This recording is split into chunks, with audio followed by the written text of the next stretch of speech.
you been wanting to play a game of Civ 7 where you focus on influence and city-state relationship building? Well, you're in the right place.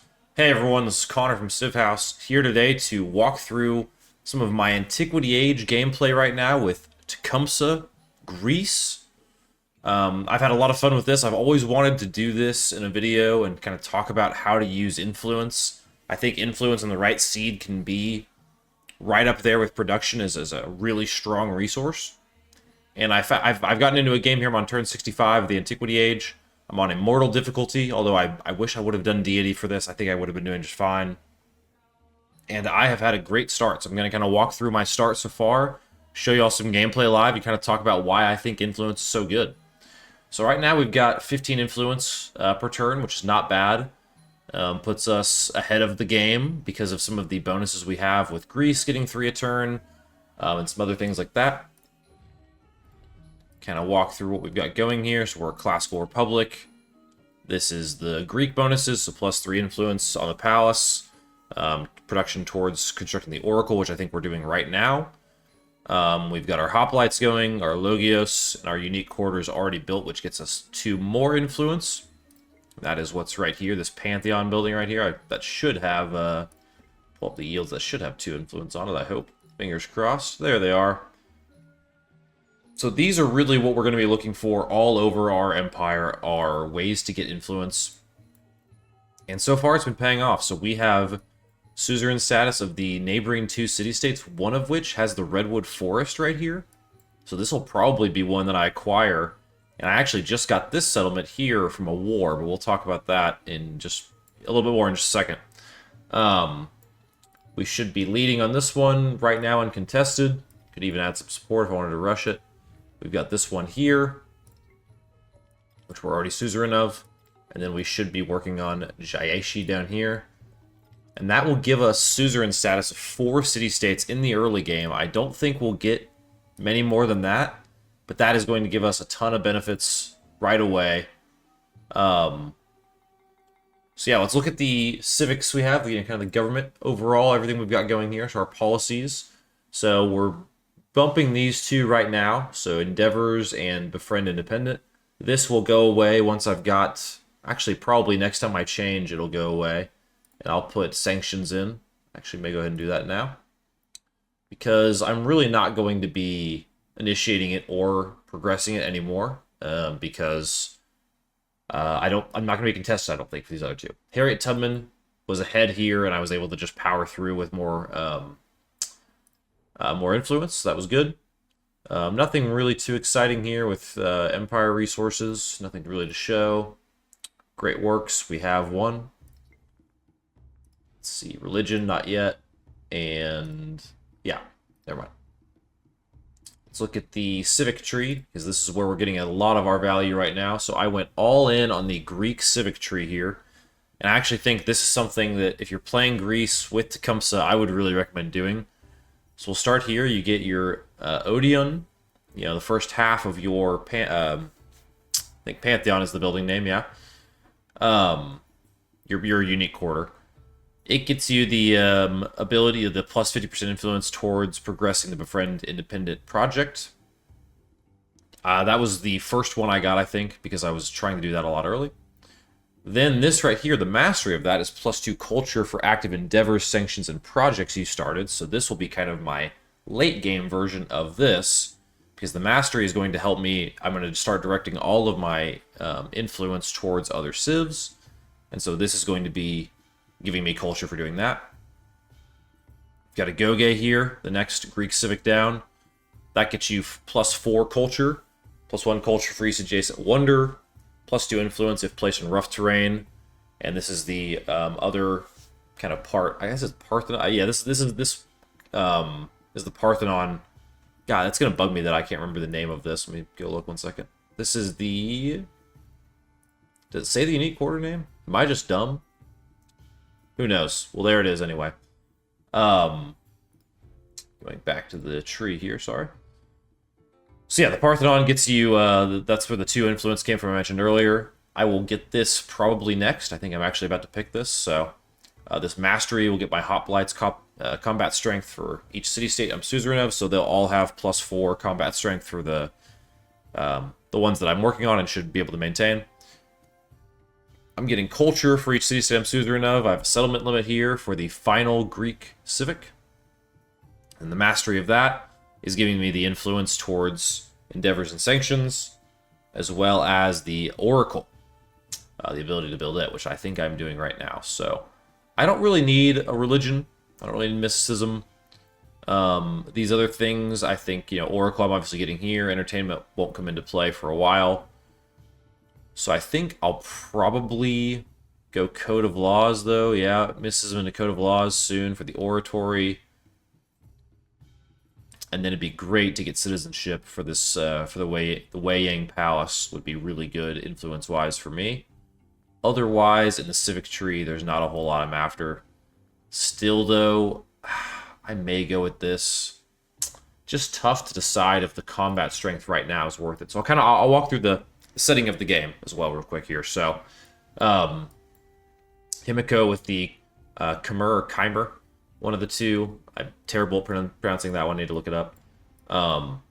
She just randomly settled right here when I had these two cities. I mean, she came all the way. I don't even know where the capital is. It's probably somewhere over here. And then is subsequently settled here and here. So I don't really know what's going on there, but we ended up getting into a war over it pretty quickly. And I just lined up the hoplites and kind of took her out. So we'll push forward. I don't know if we'll go for this or not. Like I said, I think I will eventually incorporate this. I'll wait a little bit, but this will happen just to get the redwoods going at some point. Would be valuable as soon as I'm kind of ready to lose the city-state relationship benefits there. So all that to say, I don't think I need the combat strength, so I think here the pathing next would be to go for mysticism, code of laws, citizenship, and just rush that and hope that I can get this palace here, this wonder. We'll see. I have a lot of... I'm going to be getting culture, so I think this actually should move pretty fast for me. I'm at 40 culture, almost leading, so should be doable. Tech, we are behind. At least in my mind, we are. Don't have particularly great gains here. There's also not really much that we need out of this, so technology in this playthrough, at least, is not going to be near as important. Then we've got the age progress. On standard speed, we're already 40% of the way through Antiquity. 65 turns in. Been playing this one for about an hour. The late night grind. We'll probably get a military point. We might get a science point. Probably economic, and we should be okay on culture. And right now, we are not doing much. In terms of rankings, at least. So, Charlemagne doing quite a bit. All in all, though, what this strategy, I think, is getting after, at least the promise I see in it, is the second, or the third, I guess, of the Antiquity Age, of each age, honestly, this being pretty strong. But in particular, maybe even the second half of the Antiquity Age with the benefit you get from the Greek, just the influence you get, that feels like enough with all of these suzerains that I'm about to be in, 7 and 6 turns. I guess this, a little bit longer than that, 13 turns or so. I should be fully online and really able to push just about anyone around with extra combat strength from the benefits I get over here, plus food and production in settlements for every city-state you're suzerain of, and combat strength for all units for every city-state you're suzerain of. So I should get quite a bit stronger. Now, is this S tier? I don't think so. I really want Tecumseh to be good, and I love the diplomatic play style of leveraging city-states and that kind of being your drive for success and power in this game. I've always really enjoyed that. It feels like such a unique play style to really anything else in the game. However, I don't think that it's absolutely game-breaking or anything. I will check back in with this playthrough. I'm not going to do a full Let's Play for it, but I at least wanted to, record some different segments to talk about it and kind of walk through how it's been for me. But yeah, this is the seed number down here as well. If you're wanting to play it, these are the specs of the game. We're Antiquity, Standard, Immortal. I think map I may have done Terra Incognita. I'm not sure. Either way, if you want to try it, you can pause there, try for yourself, see if you can do better than me. Sure you can. You guys are some smart fans that we have from here at Civ House, but yeah. So all in all, I guess if I were to do some pros and cons of this. The first con is science. Honestly, and economy. Maybe this ends out different if I go a different way on the tech tree. But still, it hasn't felt good. I'm also in a bit of a lull. I've been doing 2 wonders for quite a while now. So maybe in the 6 turns, once these are done, I'll start to get a little bit more of a power spike. But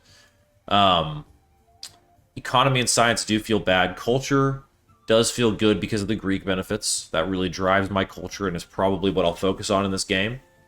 And the influence does feel really good. I mean, that I have 50% more influence a turn than the next highest player at this stage in Antiquity. They all are at their flat 10.